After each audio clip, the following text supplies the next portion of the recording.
Hi, welcome to JETT Radio. My name is Ted Schierer, your host, and with me today is Dr. Jerry Hatfield, and he is the director of the National Soil Tilth Laboratory in Ames, Iowa, and now the name has been changed to the National Laboratory for Agriculture and the Environment. And Dr. Hatfield was a member of the IPCC task force that won the Nobel Peace Prize in 2007. That's the International Panel on Climate Change. And just a few introductory remarks before we get into question and answer with Dr. Hatfield.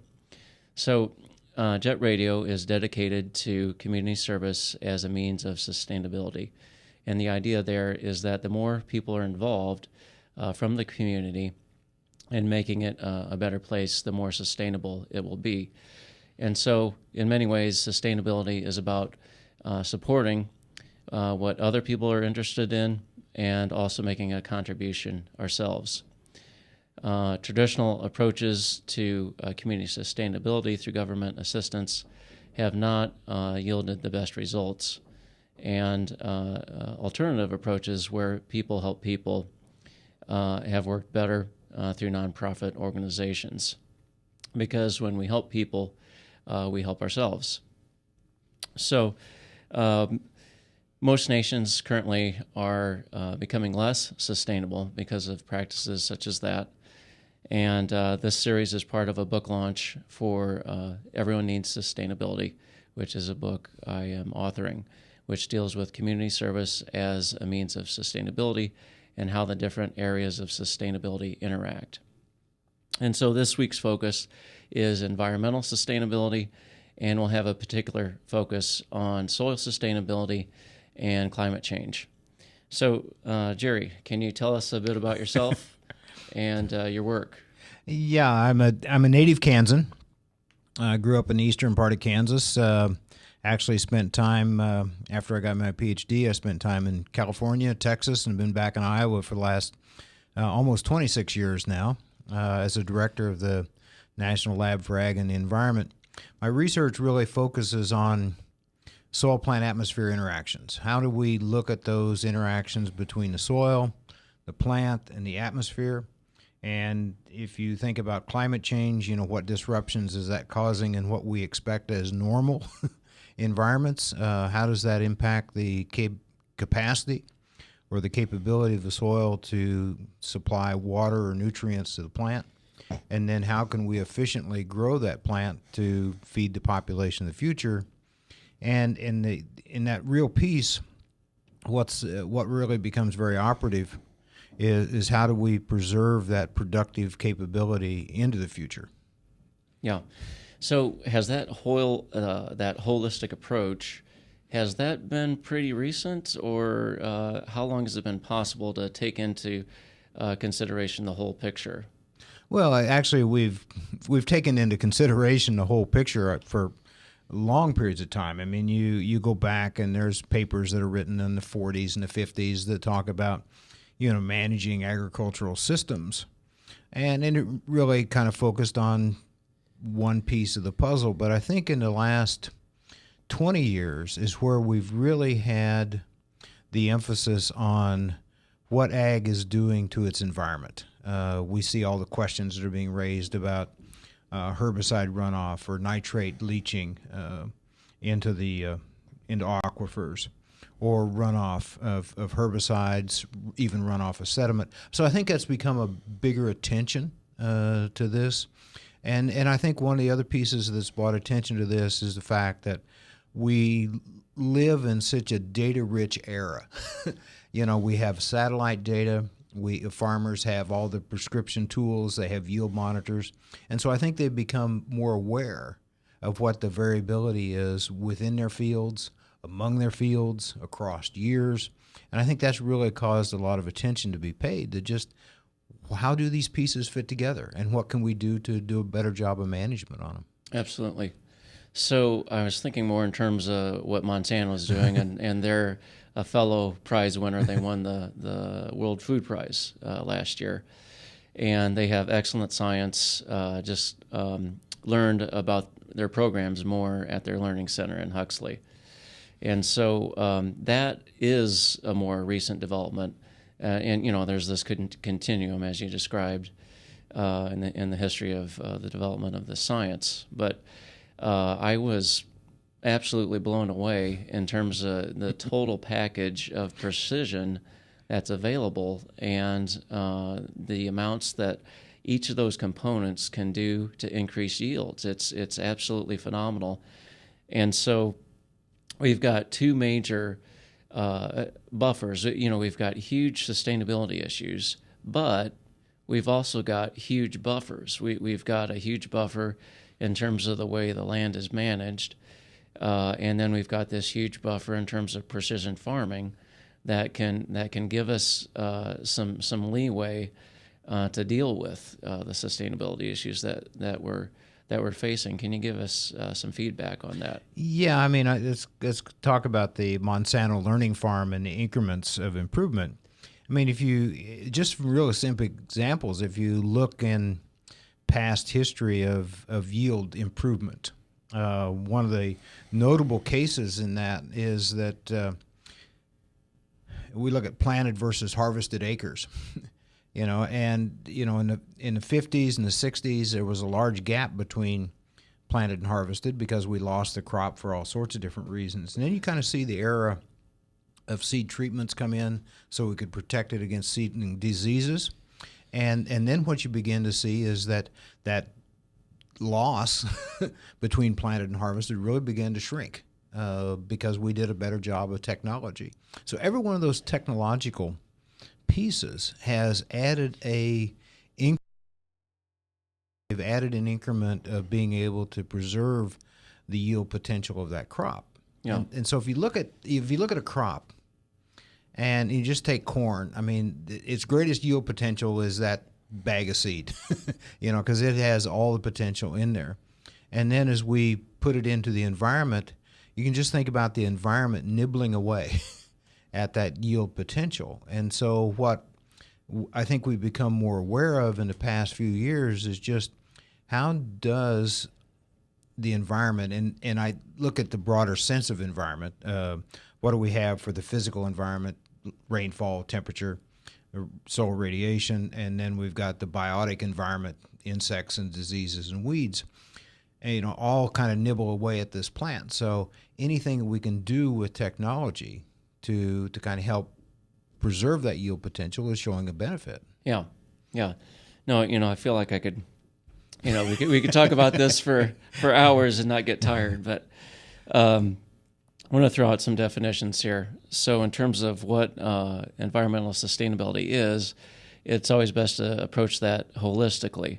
So if we don't have a system of sustainability that allows the environment to repair itself and replenish itself, then it's not very sustainable. So we could define it as the long-term capacity of ecosystems, and collectively they make up the biosphere, which is basically the whole Earth, the living components of the Earth, to support life without net losses of any type that would endanger the ability of the ecosystems or the biosphere to support, repair, or replenish themselves. So, and just again, by way of some background on sustainability,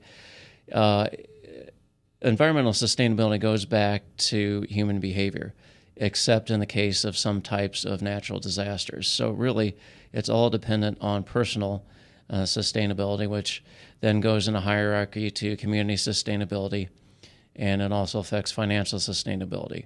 So all those things work together to impact environmental sustainability, but environmental sustainability has the highest impact. It's a point of no return.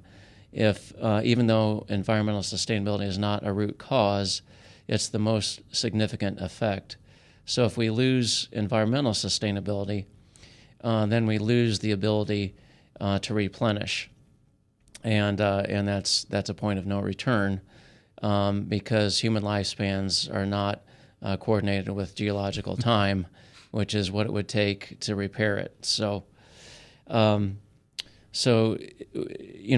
in the inspection process, we have to look at root causes if we want to address environmental sustainability, and so we look at human behavior.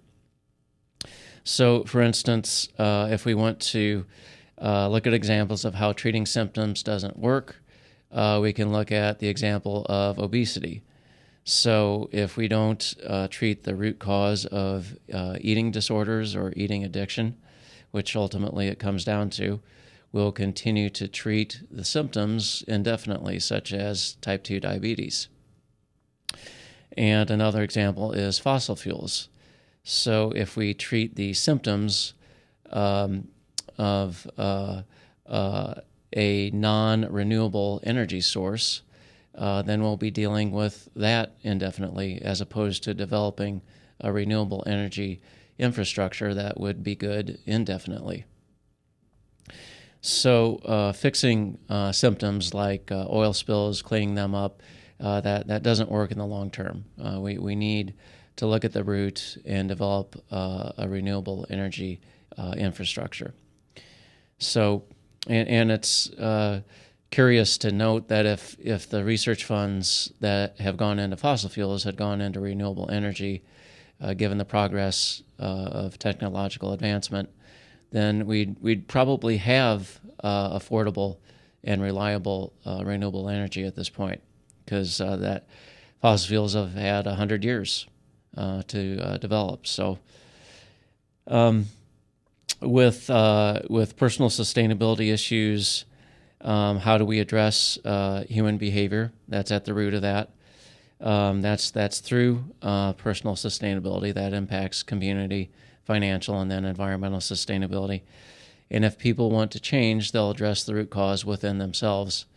And that's something that's pretty unique to humans. We have to decide to change ourselves because we have free will, and we don't like other people telling us what to do. And so it's always best when we decide ourselves to change. So even though environmental sustainability is not the root issue, it's the most irreversible. And again, that's because of replenishment times. And we can take a look at some of those and then get into soil issues. So some natural resources are non-replenishable.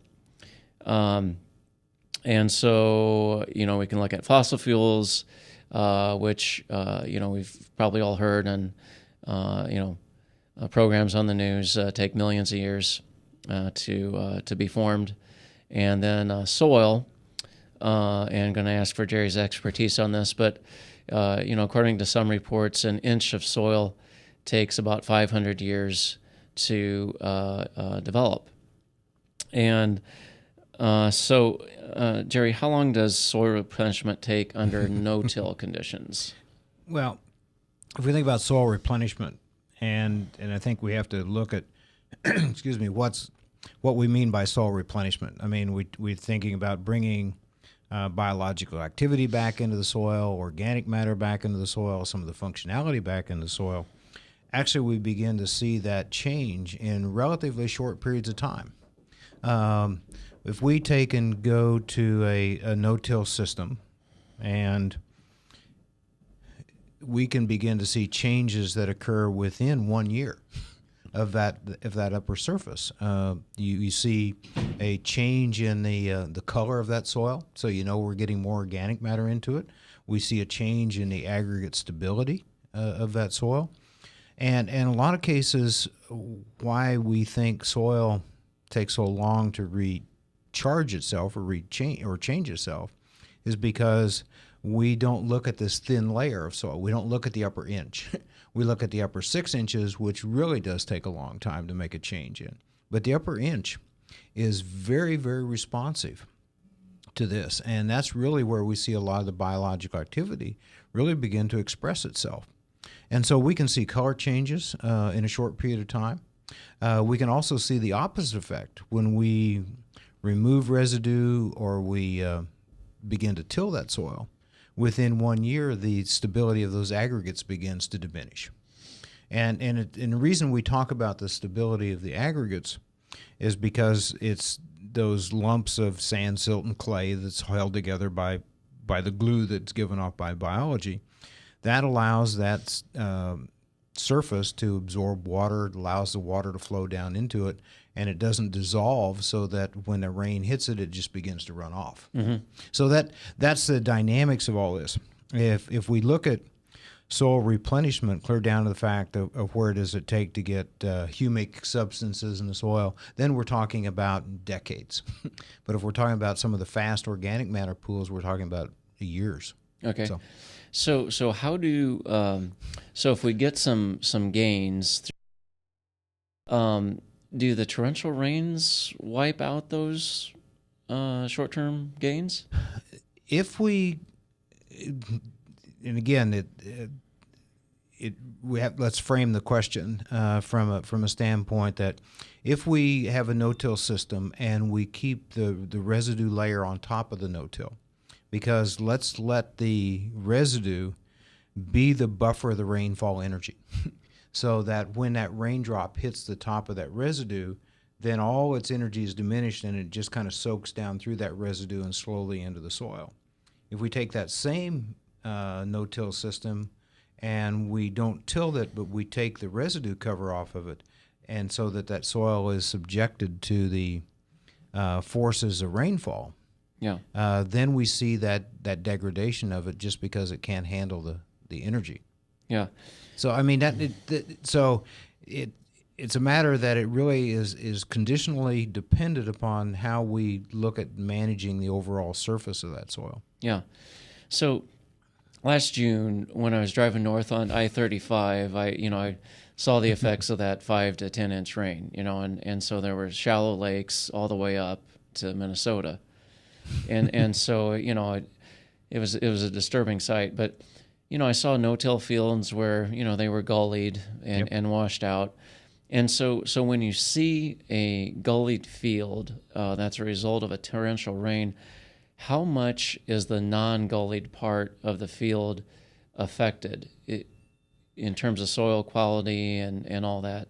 The non-gullied part of the field, it's still affected because we do see that soil begin to lose its aggregate structure. And you talk about the torrential rains and large amounts of water on that surface. One of the tests that we use for soil is a wet aggregate stability. Just think about taking a lump of soil and putting it in a bottle of water and seeing how long it takes to dissolve. You think about that same thing in that torrential rain, is you get a lot of water out there. It's standing water.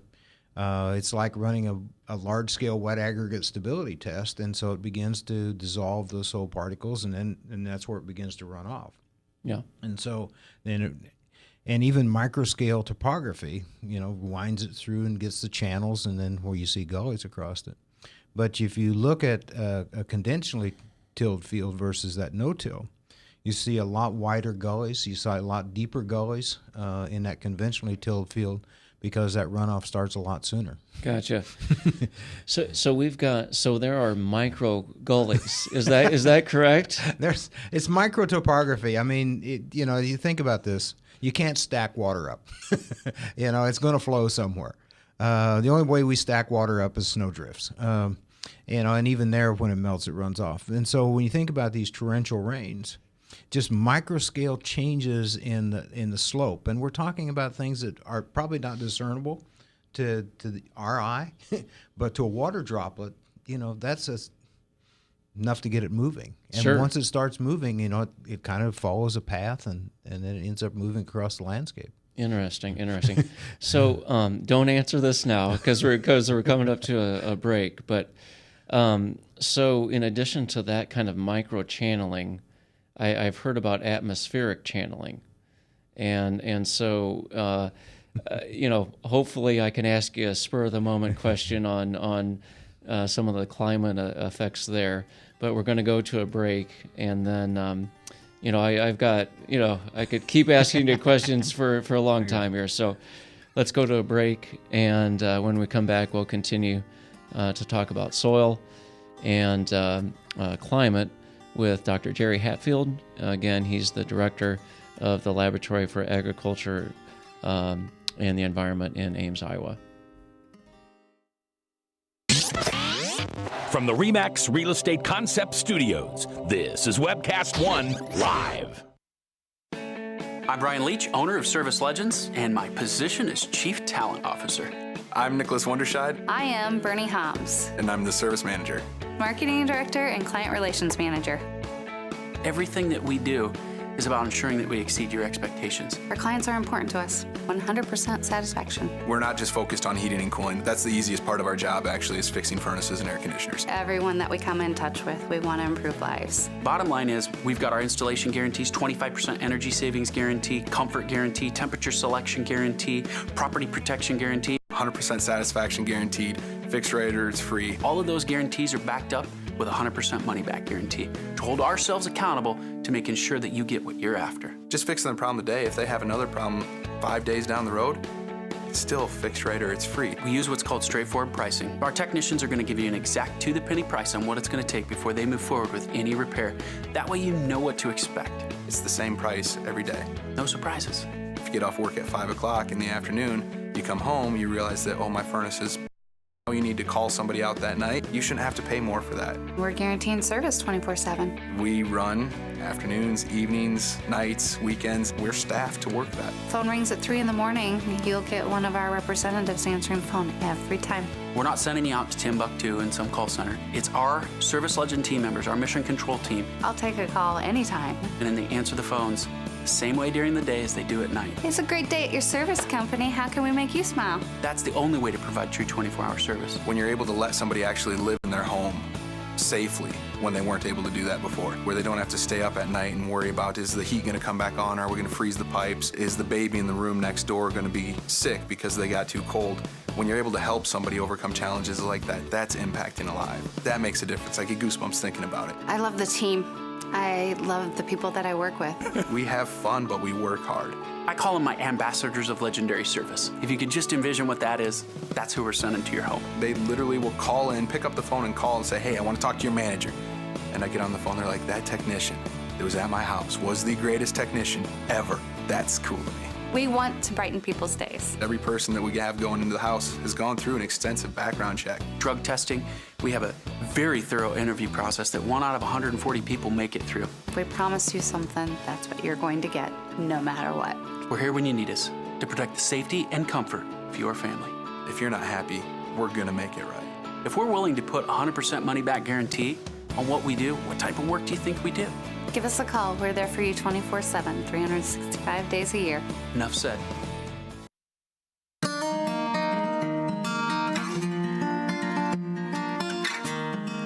Hi, this is Ted Schierer, and you're on JETT Radio.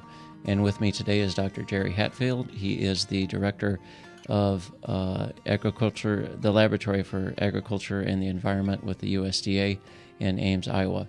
And when we left, we were talking about different types of channeling, whether that's micro-channeling in the soil during a torrential rainfall. And then there's also such a thing as atmospheric channeling. And I want to continue with that subject. But Jerry, could you tell us a little bit more about the implications of atmospheric rivers? Yeah, you think about this, and you all see examples of this. If you look at satellite photos of the Earth, you see clouds streaming around, and if you look at some of the other NOAA sites, you can actually see water vapor, satellites that pick up water vapor, so we can see the concentrations of that in the atmosphere. And so the atmosphere is really one big complex fluid, and it flows around the Earth. And a lot of people don't really realize that the atmosphere is in constant motion, and it's really flowing from west to east as it moves around the Earth. You got all of these high pressure, low pressure systems. Think back to last winter. The popular term was polar vortex, which was basically a channel of cold air intruding in from the Arctic into the upper Midwest that brought us all that really comfortable weather that everybody enjoyed in January and February and March. Yeah.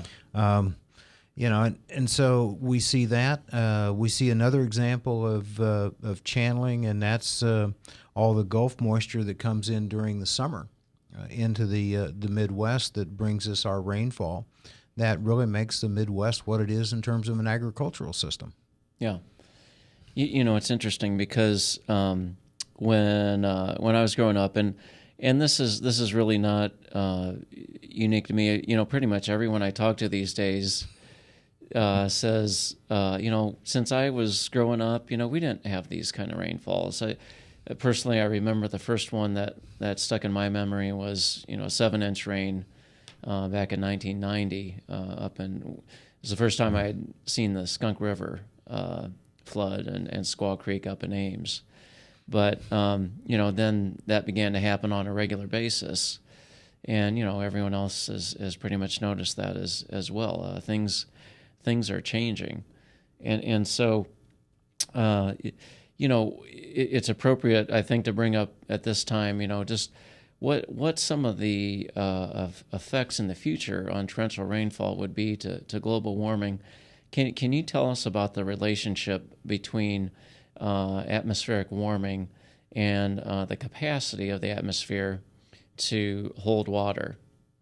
Yeah, it's actually a pretty simple relationship.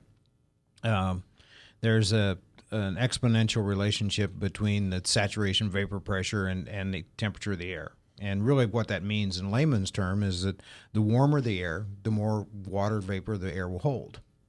And so you can just think about what we've done as we warm, we increase the size of that sponge that we call the atmosphere. But then when we have storms that cause precipitation events, because there is a lot more water in the air, we tend to have a lot more deposited out of the air. So that ends up with our torrential rainfalls, the high amounts that we get. I mean, all of these things are intrinsically linked together. And we do see over the past 20 years an increased frequency of these, what we call heavy rainfall events. Yeah. And what is that increase? It's been as much, if you look in the upper Midwest, almost a 40% increase in the last 20 years compared to what it was in the last 50 years before that. So we're seeing more and more heavy rainfall events, but we haven't changed the total amount of precipitation. And so what that really translates to is that we have more of our events that are coming as these heavy rainfall events and less that are coming as small rainfall events. Yeah, because of that atmospheric channeling. The atmospheric channeling, the rising temperature, and the more water it holds. Yeah. And then the warmer the air, the more convective lifting we get. So we tend to from that standpoint. Yeah. Yeah. So you said a key word there, exponential. So right now, we've been seeing these, we're both Midwesterners. We've been seeing these 5-inch rains, at times 10-inch rains. So exponential is a scary word because if we get, another degree increase, what does that mean? Does that mean 20-inch rains? Give us some perspective there. Yeah, that's a good question, Ted. If we think about exponential increases and we warm another inch, warm another degree, will we see an increase from 15 to 20 inches? Probably not, because of the water source. We don't have unless we continue to have more and more streaming coming in. Where we get those 20-inch in one day rainfall is under. You think about, you've got a cyclonic system that's just continually pumping water in directly from the ocean into the atmosphere that then is being lifted up and it rains out of it. We'll probably have some cutoff systems that would limit that amount, but it's not beyond the realm of possibility. I mean, we for the past year we've had 13-inch rainfalls in one day. Yeah. So is it possible that the atmospheric rivers could increase? And I'm thinking of an article in Scientific American that described these occasional rainfalls in California where they'll get this huge event that moves in off of the Pacific about every century or so, and it'll flood the Central Valley. It just goes on and on and on. And is that an atmospheric river, or what? That's a coupling of an atmospheric river with a a low positioned off of Baja and in Southern California. And so it's like that same event we were talking about in Florida, where we got the hurricane and the cyclonic that just keeps pumping water in. The same thing happens in California, is that it's just to use a forgotten term, a perfect storm, so that you have that low that continues to pump water in. It's flowing around. It's just positioned there, so it doesn't really have any impetus to move. So it just keeps moving more and more water in, and then it just wrings it out over the Central Valley. Yeah. Could that happen in the Midwest?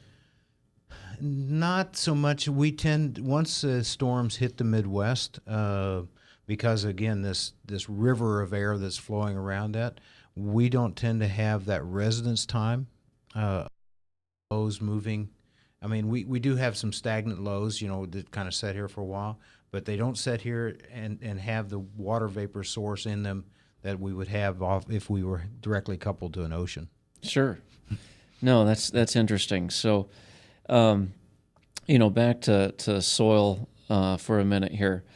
Are there places in the world that are gaining soil? Oh, yes, I think there are places that are gaining soil. I mean, you look at some of the areas in South America that have been in long-term no-till. Mm-hmm. I mean, they've done a good job of replenishing their soil, building their soil up. I think there are even parts in the Midwest that are gaining soil. I mean, there are producers that have done a very good job of stewardship of the soil that you would say that over the last 10 years, they've improved their soil capacity, they've improved their soil, and have even more of it. Sure. What kind of impact did the payment in kind program have on soil replenishment? The payment in kind program, I took a lot of acres out of production, and producers took out, as they will always do, take out their poor land, put it into some sort of conservation practice that build up the soil. Same thing you see with CRP and highly erodible lands. I mean, the CRP hasn't probably improved the soil as much as people thought, but it prevented it from being eroded any further. Yeah. Do you see a scenario where the concern over conserving our soil for the long term could result in a regular incorporation of a payment in kind program as a regular land management practice, so that we are intentionally replenishing the soil? I think we could see that. I think we could see that in a couple different forms. One is if we can get producers more aware of profitability in their soil, what the long-term impact of different soil management practices are, to be able to couple that with either crop insurance or crop rotations, a number of the different programs that we have out there. But it would take some restructuring so that producers are aware of just how all of these components fit together. Right. So, I understand that the sky isn't going to fall tomorrow, and as we've mentioned, we do have these incredible buffers, through precision farming, through land management, and so there's a lot of leeway there. But if I think more long term, we do need to think about future generations. So some future generation would eventually run into soil problems if we continued with conventional tillage. Is that not correct?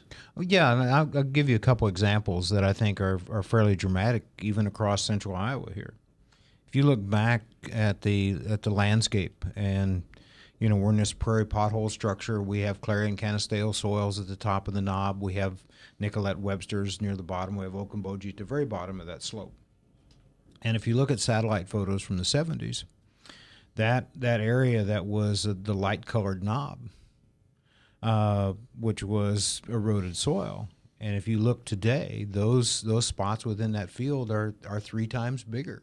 So we've eroded soil out. We've lost the organic matter out of that soil. And really that's where our variability within production comes from, is the variability within the field. And those are soils that have low water holding capacity. They have shallow rooting depths. They don't have all the soil functions that we'd like in this managed soil. So producers really have seen their soil change.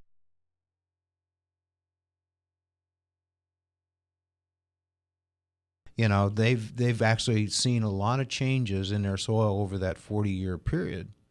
But the unfortunate part is that these changes are so gradual that we don't realize that they've occurred until we kind of step back and say, oh, what has happened? Where were they at in 1970? Where are they at in 2010? Yeah. And then you begin to see, what's happened? Yeah. And I think that's the piece that we have to start looking at from our soil perspective, is that, you talk about the erosion rates and somebody says, it's only a 32nd of an inch a year that we lose in terms of soil. But over 40 years, you've lost over an inch of soil. Right, exactly. So, that actually brings up another issue, and that I don't know if this idea originated with you, and you can tell us, but in terms of a more short-term awareness of what's going on with the soil, one thing you had mentioned to me in the past was a profit monitor, and today, no, seriously, yes. Today learned from Monsanto that they have such a revenue monitor that they've developed for farmers that could be used in that sense. So, do you think that could help us, farmers and elsewhere to manage our soil better? I think it will cause an awareness of managing our soil differently. If you look at a field out there and you say you apply all the inputs to produce 250 bushel corn, and only a third of that field is producing 250 bushels, and the other parts of that field are less than that, means that they're negative profit. Are costing you money. Yeah. So, and a lot of that, what we've seen in the case is that yield limitation is the ability of that plant to have the water available to it to really maximize its use of nutrients and growth and everything else. So I think that if we can get producers to start asking different questions about their fields and about field management, I think that then we would see a greater attention paid to how do I improve that profitability? How do I improve the capacity of that soil to perform its functions, providing water, nutrients, plant support, all the other things that go with that? Yeah. No, and I think the point is that with this technology, the farmer can see that money gain or loss is associated with how they manage the soil, and that if it's not managed well, then they do lose money in yield. Well, and part of the other metrics that we've gotten producers to begin to think about using is the simple terms like what sort of return are you getting from your crop, grain yield as a return measure, for the amount of water that's invested during the growing season, how much precipitation has fallen, how much yield did you get for the amount of nitrogen that you put on, just as simple metrics. So the producers can begin to ask different questions about their farming systems and what that means to them, and more importantly, how they can begin to think about managing in such a way to change those. Yeah, excellent. So we're coming up to our next break here, and we're talking with Dr. Jerry Hatfield, and he is the USDA Lab Director in Ames for what was called the National Soil Tilth Laboratory, now the National Laboratory for Agriculture and the Environment. And when we come back, we'll continue to talk about soil sustainability. Thank you for joining us today.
Credit cards are like grandkids. They love you, sometimes get out of control, and it's fun to get a new one. Who can stop them from piling on?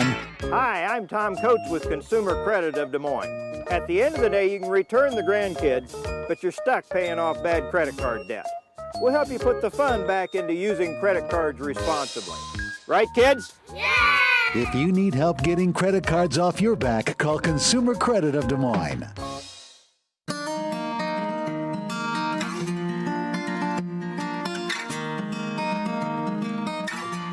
Hi, welcome to JETT Radio. My name is Ted Schierer, your host, and with me today is Dr. Jerry Hatfield. He is the laboratory director up in Ames, Iowa, the USDA's National Laboratory for Agriculture and the Environment. And so we're continuing to talk about soil sustainability here. And our legislative members are aware of soil sustainability issues, and they have voluntary measures in place now that encourage soil sustainability. And although mandated measures are not currently something that people are considering enacting tomorrow, if it came to that, there is openness to that issue. So I just wanted to get Jerry's perspective on that. Jerry, what is your... Well, none of us like regulation, but I think that there are times that we have to look at the producers and say, what are we doing to our overall resource, and what can we do to implement practices that may not be uniformly distributed across the landscape, but may actually have to be preferentially placed. And in that case, if you're farming a real steep slope, it may well be that there's a mandate that you have to farm in a certain way on that steep slope. Otherwise, we know that it's going to lead to runoff and soil erosion, a number of those things like that. So, it's really a matter of looking at this. I mean, you go back and you see what's happened in Europe. I mean, Europe really does regulate the amount of nutrients that a farm puts on to preserve environmental quality and things like this. So, I mean, there are many options out there, and they've done that to preserve environmental quality as well as the overall stewardship of that landscape. Yeah. Are you familiar with the specifics of their regulations? Yeah, a little bit. Basically it works like this, that if you had a farm and, we determined that here's your potential for having nitrogen loss off of that farm, and that here's the crops that you're growing, and here's the amount of nitrogen that's you can use to produce that crop as well as to avoid environmental pieces. So now you get the balance between ag and the environment out there, is that you're only going to be able to buy X amount of nitrogen for your farm. Interesting. Yep. Yeah. No, this is good. So soil is a precious commodity for us, and so is water. And so we get into the issue of irrigation, and that brings up a number of issues. So the type of irrigation that occurs, over about 70% of fresh water is used for irrigation, and so we can get into, I want to ask you about a couple of things, the difference that drip irrigation can make, as well as how we're dealing with non-replenishable aquifers, and look at a couple of examples of those. But can you speak to the first issue? Well, if you look at irrigation, I mean, you look at where we started in the whole irrigation system back in the Nile River and parts of Africa and things like this. We basically did furrow irrigation. We ran water down furrows. There were many streams soaked in, but we had a lot of evaporation going back off. You looked at overhead sprinkler systems. I mean, the big walk-around systems, they're throwing water into the air and letting it come back down. There was a lot of inefficiencies in there, so everybody went to drop nozzles. And now we've gone to the ultimate of actually applying that water below the surface in a drip line, or even right at the surface in a drip line. And all that's really for is to minimize the evaporation component of that water into the atmosphere. We limit in a drip tube at the bottom of a tree, you're only wetting right around that tree trunk, and you're not wetting any of the surface in between, which just goes back to the atmosphere as evaporation. So we've continually moved towards increasing irrigation efficiency, but it's irrigation efficiency in terms of supplying the water to that plant for transpiration and not supplying water to that soil surface for evaporation back into the atmosphere. Yeah. How much water does drip irrigation save? Oh, its ranges, it can save from 50 to 70%. So it's very substantial. And actually we see some drip irrigation being applied to the Midwest now. I mean, there are farms in the Platte River Valley that were typically center pivot irrigation who've gone to buried drip so that they just plant the corn over those rows year after year. Yeah. I read an article in Scientific American about an example in China where a lot of their wheat is dependent on water from non-replenishable aquifers.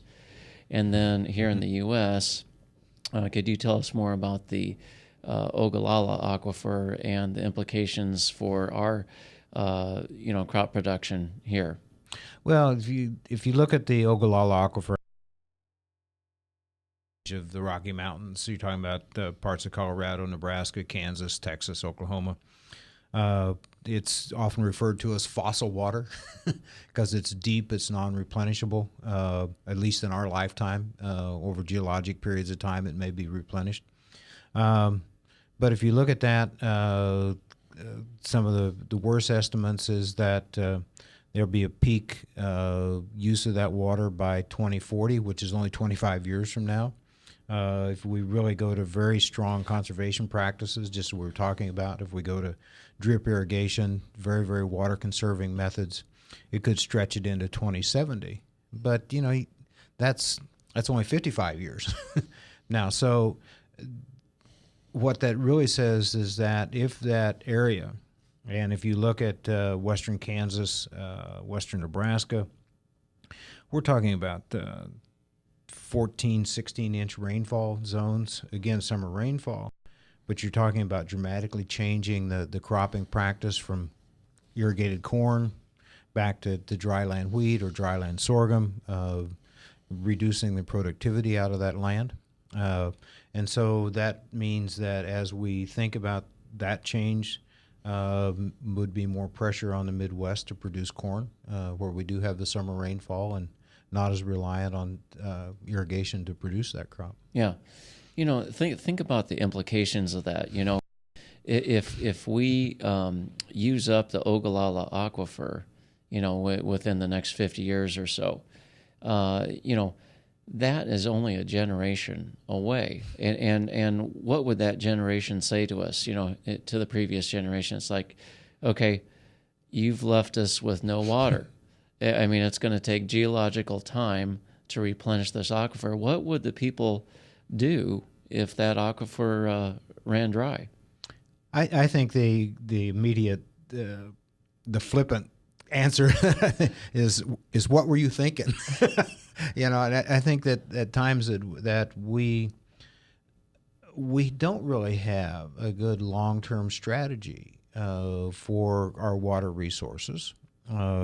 We tend to think about water as this continually renewable resource. I mean, it rains, it comes down, and I'm not sure that it's on many people's minds that just how fragile our water resource really is. Yeah. So how do we manage the non-replenishable aquifers? I think you have to manage the non-replenishables by saying what is the accepted rate of withdrawal, and what are the most water-conserving practices that we can put on there and maintain the biggest return for amount of water that we've invested. Okay. And so do we go to alternative cropping systems, crops that are more water use efficient, entirely different structures of what we're doing today, not only in the U.S., but also on a worldwide basis from that standpoint? Yeah. Now, if we were to manage the Ogallala Aquifer with the most conservatory practice, how long would it last? The current estimates say even the best conservation practices we have today is that we would get it to extend it into the 2070s, maybe the 2080s.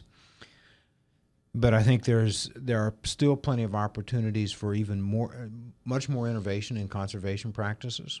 I think that here's a place that we need to be reaching out and looking at different disciplines, different innovative ideas to say, what can we do best to conserve water through different methodologies.